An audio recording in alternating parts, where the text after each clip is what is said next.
Exams करीब आ रहे हैं और आपको तलाश इंपॉर्टेंट क्वेश्चंस की, तो ये सीरीज़ आपके लिए है जिसके अंदर आपको इंट्रोडक्शन टू बिज़नेस के एग्ज़ाम्स की प्रिपरेशन के लिए सॉल्व इंपॉर्टेंट क्वेश्चंस करवाए जा रहे हैं। और आज की वीडियो के अंदर आपको यूनिट नंबर 5 जो कि मार्केटिंग है उसके सॉल्व क्वेश्चंस करवाए जा रहे हैं। तो शुरू करते हैं आज की इस वीडियो को। सबसे पहले कि define marketing and explain its importance and function. Marketing की डेफिनेशन दें, एक्सप्लेन करें इसकी अहमियत को और उसके फंक्शन को। तो अब समझते हैं मार्केटिंग को। So, marketing means identifying customer needs, produce goods or services, and deliver them to customer at the right time, place and price। अब मार्केटिंग का मतलब क्या है कि लोग समझते हैं कि मार्केटिंग का मतलब सिर्फ सेल करना होता है या एडवर्टाइजिंग करना होता है, जबकि मार्केटिंग इससे भी कहीं ज़्यादा है। सबसे पहले क्या होता है कि कस्टमर की नीड्स को आइडेंटिफाई करना है, यानी कि प्रोडक्ट जब बनी भी नहीं है या फिर उसको ख़रीदा भी नहीं गया तो सबसे पहले कस्टमर की नीड को हासिल करना है। यानी कि जब प्रोडक्ट नहीं मौजूद है उससे पहले से ही मार्केटिंग शुरू हो जाती है, मार्केटिंग रिसर्च की जाती है, तो आइडेंटिफाई किया जाता है कस्टमर की नीड को और उसी के मुताबिक फिर गुड्स या सर्विसेज को प्रोड्यूस किया जाता है या फिर ख़रीदा जाता है। और फिर उस सामान को या उस सर्विस को डिलीवर किया जाता है कस्टमर को, कस्टमर तक पहुंचाया जाता है राइट टाइम, सही वक्त पे जब उसको ज़रूरत है और सही जगह जहां उसको ज़रूरत है और सही प्राइस के ऊपर जितनी वो अफोर्ड कर सकता है उसके ऊपर, और साथ में अपना प्रॉफिट भी उसके ऊपर हासिल करते हुए। एग्जाम्पल है तो जैसे कि हम company making mobile phones and selling them in market. एक कंपनी जो है वो बना रही है मोबाइल फ़ोन और उनको मार्केट में बेच रही है। और इम्पॉर्टेंस की हम बात करें मार्केटिंग की, सो ये हेल्प करती है बिजनेसेस को कि सेल्स बढ़ सके, ज़्यादा प्रॉफिट भी बढ़ सकें, कस्टमर की नीड को हम समझ सकें। जो मार्केटिंग का जो कोर है वो ये कि कस्टमर की नीड को समझना है और उसी के मुताबिक प्रोडक्ट लेकर आना और बिल्ड करें ब्रांड रेपुटेशन। अब ब्रांडिंग भी इसमें आ जाती है, ब्रांडिंग खुद एक बहुत बड़ी फील्ड है, तो ये भी मार्केटिंग का ही एक हिस्सा है, ब्रांडिंग, ब्रांड बनाना अपनी। तो जब लोग मार्केटिंग की बात करते हैं, लोग सेल्स वगैरह की तो बात करते हैं, लेकिन ब्रांडिंग को लोग भूल जाते हैं कि मार्केटिंग के अंदर ब्रांडिंग भी शामिल होती है। अब एक जब ब्रांड बन जाती है, बड़ी ब्रांड, तो लोग ऑटोमेटिकली बाई करते हैं।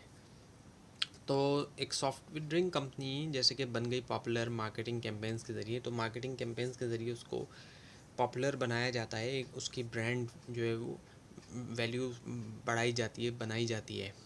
अब फंक्शंस ऑफ मार्केटिंग की हम बात करें तो इसमें क्या होता है कि बाई किया जाता है, सेल किया जाता है, गुड्स को स्टोर भी किया जाता है, गुड्स को ट्रांसपोर्ट किया जाता है, मार्केट रिसर्च की जाती है, प्रोडक्ट बनने से पहले फाइनेंसिंग की जाती है और रिस्क बेयरिंग, रिस्क लिया जाता है, बर्दाश्त किया जाता है। सो एक कंपनी जो वो रिसर्च करती है, एग्जांपल लें कि what customer like before launching का प्रोडक्ट, तो कंपनी ने ये रिसर्च की कि कस्टमर को क्या पसंद है इससे पहले कि प्रोडक्ट लॉन्च करें। अब explain 4 P's marketing 4 P's in detail. So 4 P's होते हैं प्रोडक्ट, प्राइस एंड प्रमोशन, जिनको मार्केटिंग मिक्स भी कहा जाता है। तो ये क्या है, कॉम्बिनेशन है 4 इंपॉर्टेंट एलिमेंट्स जिनके ज़रिए सेल की जाती है एक प्रोडक्ट। तो इसमें प्रोडक्ट खुद आ जाती है। 4 P के अंदर पहला P product, it refers to goods और service offer to customer. Product में सामान भी हो सकता है या कोई सर्विस भी हो सकती है जो कस्टमर को ऑफ़र की जा रही है। जैसे कि फ़ोन ऑफ़र किया जा रहा है अच्छा कैमरा और अच्छी बैटरी के साथ। प्राइस की हम बात करें, वो अमाउंट जो कि चार्ज किया जाता है, वो अमाउंट जो कस्टमर पे करते हैं प्रोडक्ट के लिए, जैसे कि अफोर्डेबल प्राइस के ऊपर फ़ोन जो है वो बेचा जा रहा है। और place, it refers to distribution channel है वेयर प्रोडक्ट इज़ अवेलेबल। इनके प्रोडक्ट को अवेलेबल करवाना जहाँ पे उसकी ज़रूरत है वो प्लेस में आ जाता है। सो डिस्ट्रीब्यूशन चैनल होते हैं जहाँ पर प्रोडक्ट अवेलेबल है। सो सेल करना, फ़ोन जो है शॉप में या ऑनलाइन स्टोर में, शॉप के ज़रिए बेचना या ऑनलाइन बेचना, ये प्लेस में आ जाता है। प्रमोशन की हम बात करें, इसका मतलब एडवर्टाइजिंग होती है और कम्युनिकेशन होती है कस्टमर को अट्रैक्ट करने के लिए, जिसके टीवी एड्स होते हैं, सोशल मीडिया के एड्स चलते हैं। अब ये what is product life cycle, explain stages. Product life cycle क्या है, उसके स्टेजेस को एक्सप्लेन करें। So it means the stages of product passes through from introduction to decline. इसका मतलब क्या होता है कि एक प्रोडक्ट जिन स्टेजेस से गुजरी है उसका इंट्रोडक्शन से लेकर डिक्लाइन तक। अब स्टेजेस हम देखते हैं, पहला इंट्रोडक्शन। सो प्रोडक्ट को लॉन्च किया जाता है मार्केट में जब नई नई आती है, और होता है क्या कि सेल्स लो होती है, जैसे कि नए स्मार्टफोन लॉन्च किए गए। फिर ग्रोथ आती है, सेल्स में तेज़ी से इजाफा होता है, लोग जो है वो ख़रीदना शुरू कर दिया, जैसे कि फ़ोन आया उसको ख़रीदना शुरू कर दिया। फिर मेच्योरिटी होती है, सेल्स स्टेबल बन जाती है लेकिन मार्केट हो जाती है कॉम्पिटिटिव। और फिर डिक्लाइन आता है, सेल्स जो है वो गिरना शुरू हो जाती है क्योंकि नई प्रोडक्ट उसके मुकाबले में आती है, जैसे कि न्यू मॉडल्स ने पुराने मॉडल्स को फ़ोन के रिप्लेस कर दिया। Now the discuss market segmentation and its importance. Market segmentation और उसकी अहमियत की बात करते हैं। So market segmentation means dividing a large market into smaller groups based on customer need. इसका मतलब क्या है कि एक बड़ी मार्केट को छोटे छोटे ग्रुप्स में तोड़ दिया जाता है और वो कस्टमर की नीड्स के मुताबिक किया जाता है। टाइप्स देखें तो जोग्राफिक सेगमेंटेशन हो गई, डेमोग्राफिक हो गई, साइकोग्राफिक हो गई, बिहेवियरल हो गई। इसकी अहमियत की हम बात करें तो ये मदद करती है हमें अंडरस्टैंड करने में कस्टमर की नीड, इंप्रूव करने में प्रोडक्ट डिज़ाइन, इंक्रीज़ करने में सेल्स, रिड्यूस करने में मार्केटिंग कॉस्ट। एग्जाम्पल ले तो जैसे कि क्लोथिंग ब्रांड जो है वो बनाती है सेपरेट क्लोथ जो है वो चिल्ड्रन के लिए भी और एडल्ट के लिए भी।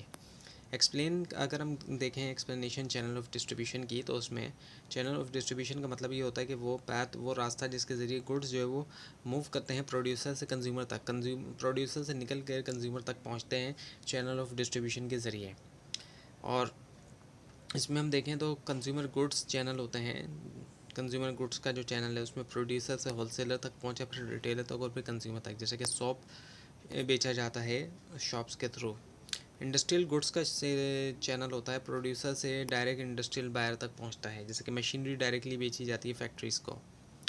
उसके बाद एक write note on advertising and sales promotion. Advertising के ऊपर नोट लिखे और सेल्स प्रमोशन। अब एडवर्टाइजिंग को हम देखें तो advertising is paid communication use to inform and attract customers. Advertising एक पेड कम्युनिकेशन होती है, इसके लिए पे किया जाता है। यूजुअली तौर पे ये फ्री नहीं होती और इसके ज़रिए इन्फॉर्म भी किया जाता है और कस्टमर को अट्रैक्ट भी किया जाता है, उनको परsuade भी किया जाता है कि वो चीज़ें ख़रीदें।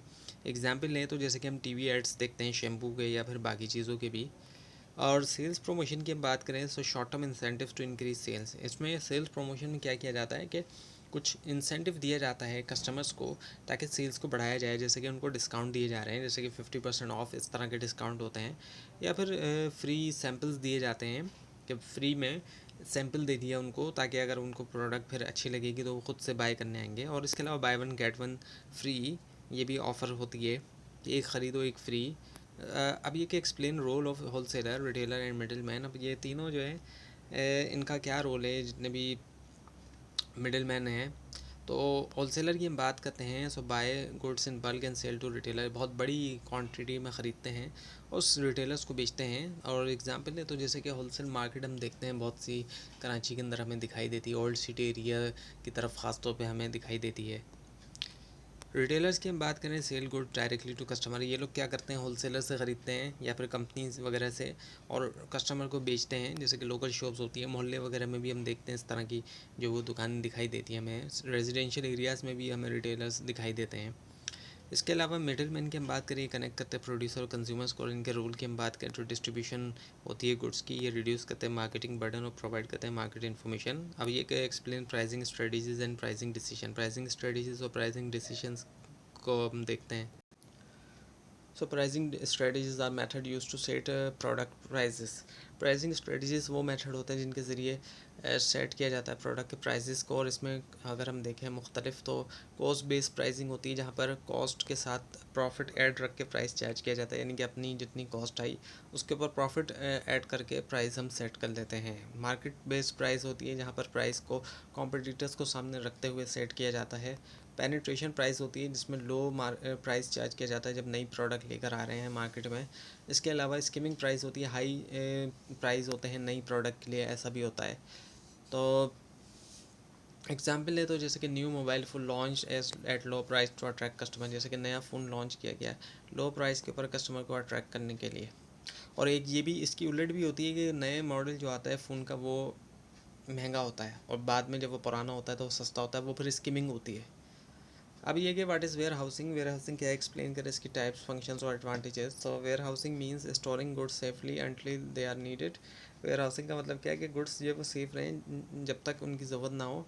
और इसमें प्राइवेट वेयर हाउस होते हैं, पब्लिक वेयर हाउस होते हैं, बॉन्डेड होते हैं। प्राइवेट होगा तो वो किसी का होगा, पब्लिक होगा तो वो गवर्नमेंट का होगा, और बॉन्डेड होगा तो वहाँ पे सामान रोक लिया जाएगा जब तक उसकी ड्यूटी पे ना की जाएगी। फंक्शंस की हम बात करें तो इसमें स्टोर किया जाता है सामान, प्रोटेक्ट किया जाता है डैमेज से, प्राइस को स्टेबलाइज करना और कंटिन्यूस सप्लाई को इंश्योर करना, यकीनी बनाना है। फ़ायदे देखें इसके तो शॉर्टेज को रोकता है, मदद करता है ये बल्क प्रोडक्शन में, मेंटेन करता है सप्लाई चेन और रिड्यूस करता है ट्रांसपोर्ट कॉस्ट भी। और एग्जांपल अगर हम देखें तो जैसे कि राइस जो कि स्टोर्ड हुआ है वेयर हाउस में, इससे पहले कि उसको मार्केट में बेचा जाए। तो ये थी आज की वीडियो। आपको इस बारे में कोई क्वेश्चन है, खासतौर पर इसमें कोई मिस्टेक दिखाई तो ज़रूर हाईलाइट कीजिए, और इस पूरी सीरीज़ को देखने के लिए और एग्जाम्स की प्रिपरेशन के लिए इस चैनल को सब्सक्राइब कीजिए, बेल आइकन के ऊपर क्लिक कीजिए। Thanks for watching this video and best of luck.